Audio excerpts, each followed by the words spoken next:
আসসালামু আলাইকুম। সংবাদে আপনাদের সবাইকে স্বাগতম জানাচ্ছি আমি নুসরাত। শুরুতেই সংবাদ শিরোনাম। বাংলাদেশের সর্বশেষ গুরুত্বপূর্ণ আপডেট সংবাদে আপনাকে স্বাগত। শুরুতেই সংবাদ শিরোনাম, পরে বিস্তারিত।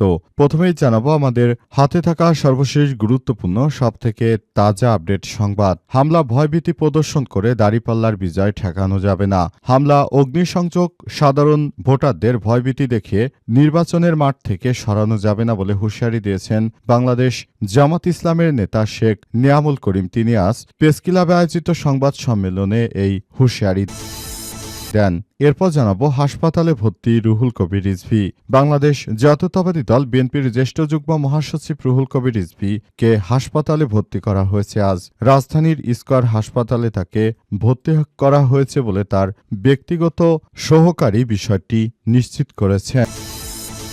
এদিকে ভোটের গাড়ির জনমত বাক্সে প্রধান উপদেষ্টাকে সাধারণ মানুষের 40,000 চিঠি। ভোটের গাড়ির প্রচারণায় রাখা জনমত বাক্সে নিজেদের মনের কথা লিখে দেশের মানুষ প্রধান উপদেষ্টাকে জানিয়েছেন। কেউ লিখেছেন ব্যক্তিগত দুঃখের কথা, কেউ জানিয়েছেন জুলাই আন্দোলনের বিচার, আবার কেউ লিখেছেন স্বাস্থ্য খাতে সংস্কার, কেউ লিখেছেন শিক্ষা খাতে সংস্কার, দুর্নীতি বন্ধ করতে হবে, আধিপত্যবাদী বাংলাদেশের দাবি জানিয়েছেন অনেকেই। এ বিষয়ে খুবই গুরুত্বপূর্ণ সংবাদ জানাবো, সঙ্গেই থাকুন। এবারে জানাবো 299 আসনে পৌঁছেছে ব্যালট পেপার। নির্বাচনের সব প্রস্তুতি সম্পন্ন বললেন ইসি সচিব। দেশে 299টি আসনে ব্যালট পেপার পৌঁছে যাবার মধ্য দিয়ে আসন্ন ত্রয়োদশ জাতীয় সংসদ নির্বাচন ও গণভোটের সকল প্রস্তুতি সম্পন্ন হয়েছে বলে জানিয়েছেন নির্বাচন কমিশন সচিবালয়ের সিনিয়র সচিব আক্তার আহমেদ আজ রাজধানীর ইন্টারকন্টিনেন্টাল হোটেল হলরুমে বিদেশি সাংবাদিকদের জন্য তথ্য অধিদপ্তরের উদ্যোগে মিডিয়া সেন্টার উদ্বোধন অনুষ্ঠানে ইসি সচিব এসব কথা বলেন। তবে শেরপুরে জামাত ইসলামের নেতার মৃত্যু হওয়াতে ওই আসনে নির্বাচন হবে না। এবং সর্বশেষ জানাবো ভোট কেন্দ্রে মোবাইল নেওয়া যাবে, তবে বুথ রুম বা গোপন কক্ষে নেওয়া যাবে না। গতকাল বলা হয়েছিল যে 400 গজের মধ্যে মোবাইল নেওয়া যাবে না, কিন্তু এখন জানানো হয়েছে যে 400 গজের মধ্যে মোবাইল নেওয়া যাবে, শুধুমাত্র ভোট কেন্দ্রে নেওয়া যাবে না। প্রিয় দর্শক, এতক্ষণ শুনছিলেন সংবাদ শিরোনাম, এবারে বিস্তারিত। তবে তার আগে বন্ধুরা অনুরোধ থাকবে এই সংবাদটিতে একটি লাইক দিন। এই চ্যানেলে আপনি নতুন হয়ে থাকলে আমাদের সংবাদটি দেখতে দেখতে চ্যানেলটি সাবস্ক্রাইব করে রাখুন। কমেন্ট করে বন্ধুরা আপনার মূল্যবান মতামত জানিয়ে দিন আপনি বিশ্বের কোন দেশ থেকে বা বাংলাদেশের কোন স্থান থেকে আমাদের সংবাদটি দেখছেন এবং শুনছেন। আর বন্ধুরা, আগামী জাতীয় সংসদ নির্বাচনে আপনি কোন দলকে ভোট দিতে চান বলে মনে করেন কমেন্ট করে পুরো বাংলাদেশকে জানিয়ে দিন।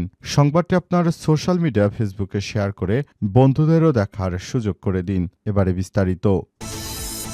হামলা ভয়ভীতি প্রদর্শন করে দাঁড়িপাল্লার বিজয় ঠেকানো যাবে না। হামলা, অগ্নিসংযোগ ও সাধারণ ভোটারদের ভয়ভীতি দেখে নির্বাচনের মাঠ থেকে সরানো যাবে না বলে হুঁশিয়ারি দিয়েছেন ঝালকাঠি 2 সদর নলছিটি আসনে 11 দলীয় জোটের প্রার্থী জামাত ইসলামের নেতা শেখ নিয়ামুল করিম। আজ বিকেলে ঝালকাঠি প্রেস ক্লাবে আয়োজিত সংবাদ সম্মেলনে সব কথা জানান তিনি।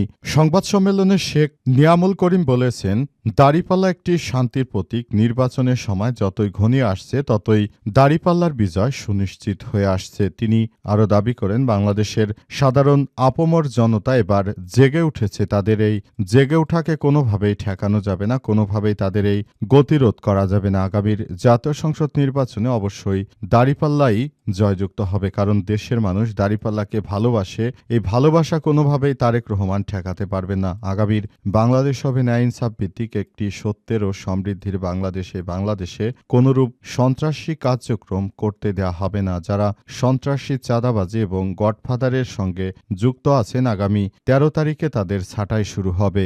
যারা দেশটাকে এতদিন ধরে অস্থিতিশীল করেছেন, তাদেরকে আমরা বলতে চাই যে পুরো বিষয়টি অত্যন্ত দুঃখজনক হলেও সত্য এবং বাংলাদেশটাকে সুন্দরভাবে গড়ে তোলার মধ্য দিয়ে বাংলাদেশটাকে আরও এগিয়ে নিতে হবে।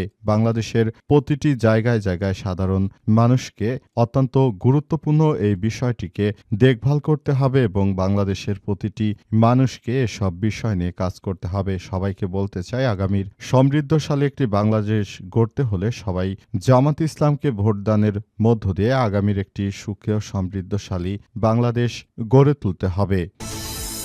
হাসপাতালে ভর্তি রুহুল কবির রিজভী। বাংলাদেশ জাতীয়তাবাদী দল বিএনপির জ্যেষ্ঠ যুগ্ম মহাসচিব রুহুল কবির রিজভী হাসপাতালে তাকে ভর্তি করা হয়েছে। আজ 10 ফেব্রুয়ারি বিকেলে তাকে রাজধানীর স্কয়ার হাসপাতালে ভর্তি করা হয়। বিষয়টি নিশ্চিত করেছেন তার ব্যক্তিগত সহকারী আরিফুর রহমান তুষার। তিনি জানান, জ্বর ঠান্ডা শ্বাসকষ্টের কারণে আজ বিকেলে তাকে স্কয়ার হাসপাতালে ভর্তি করা হয়েছে। তিনি দেশবাসীর কাছে দোয়া চেয়েছেন রুহুল কবির রিজভী।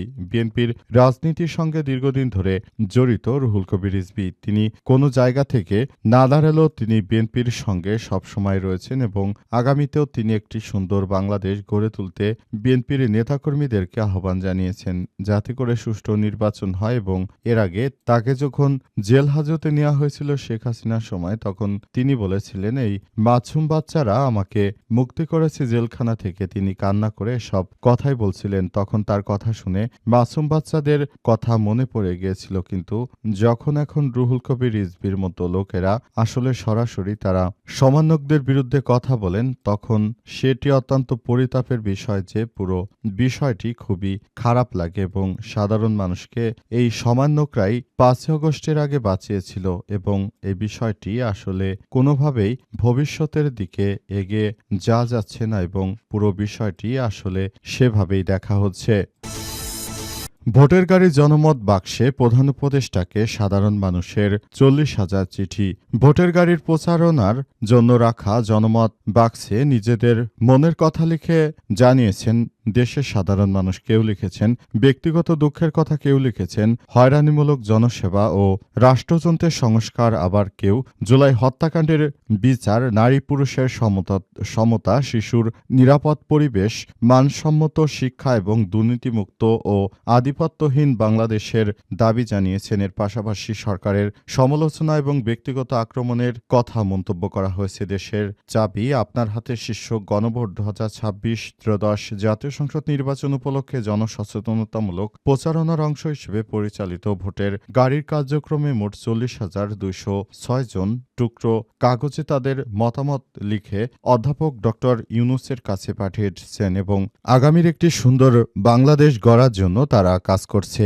অন্তর্বর্তীকালীন সরকারের প্রধান উপদেষ্টা প্রফেসর ডক্টর মোহাম্মদ ইউনূসের সরকার যে নতুন বাংলাদেশ গড়ে তুলতে চান, সেই বাংলাদেশটাকে সুন্দরভাবে গড়ে তোলার জন্য সরকারের প্রতি উদাত্ত আহ্বান জানানো হয়েছে। তারা জানিয়েছে যে আগামীতে যে সুন্দর একটি বাংলাদেশ গড়ে তুলতে হবে, সেই বাংলাদেশটি অবশ্যই ন্যায় এবং ইনসাফ ভিত্তিক একটি সমাজ গড়ে তোলার জন্য আহ্বান জানানো হয়েছে অন্তর্বর্তীকালীন সরকারের প্রধান উপদেষ্টা প্রফেসর ডক্টর মোহাম্মদ ইউনূসের পক্ষ থেকে এবং সে অনুযায়ী সবাইকে নিয়ে কাজ করার জন্য আহ্বান জানানো হয়েছে।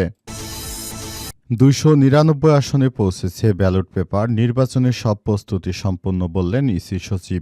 দেশের যতগুলো ভোট কেন্দ্র রয়েছে সবগুলোতে ব্যালট বক্স পৌঁছে দেওয়া হয়েছে বলে জানিয়েছে নির্বাচন কমিশন। ইসি 299টি আসনে ব্যালট পেপার এবং নির্বাচন কমিশনের পক্ষ থেকে এই বিষয়গুলোকে যথাযথভাবে সেখানে পাঠানো হয়েছে বলে নির্বাচন কমিশনের পক্ষ থেকে আজ নিশ্চিত করা হয়েছে। জানা গেছে যে এই ধরনের কর্মকাণ্ডর মধ্য দিয়ে আগামীর জাতীয় সংসদ নির্বাচনকে সুষ্ঠু সুন্দর পরিবেশের মধ্য দিয়ে গড়ে তোলার জন্য সবাইকে নিয়ে একটি সমৃদ্ধির বাংলাদেশ গড়ে তুলতে হবে। অন্তর্বর্তীকালীন সরকারের প্রধান উপদেষ্টা প্রফেসর ডক্টর মোহাম্মদ ইউনূসের সরকার যে নতুন বাংলাদেশ গড়ে তুলতে চান, সেই বাংলাদেশটাকে সুন্দরভাবে সাজিয়ে নিতে হলে এখনই সময়। সে অনুযায়ী সবাইকে বাংলাদেশের অভ্যন্তরে নানাবিধ বিষয় নিয়ে কাজ করতে হবে বলে বলা হচ্ছে। সরকারের পক্ষ থেকে ইতিমধ্যেই এসব বিষয় জানানো হয়েছে। আর একটি আসনে জামাত ইসলামের প্রার্থী মারা যাওয়ার কারণে ওই আসন বাদে তাই 299টি আসনে আসলে ব্যালট পেপার পৌঁছে দেওয়া হয়েছে বলে জানা গেছে। এই ঘটনায় সবার মধ্যে এখন স্বতঃস্ফূর্ত একটি বিষয় ধারণ করছে, কারণ সবাই স্বতঃস্ফূর্তভাবে আসলে ভোট দিতে পারবে।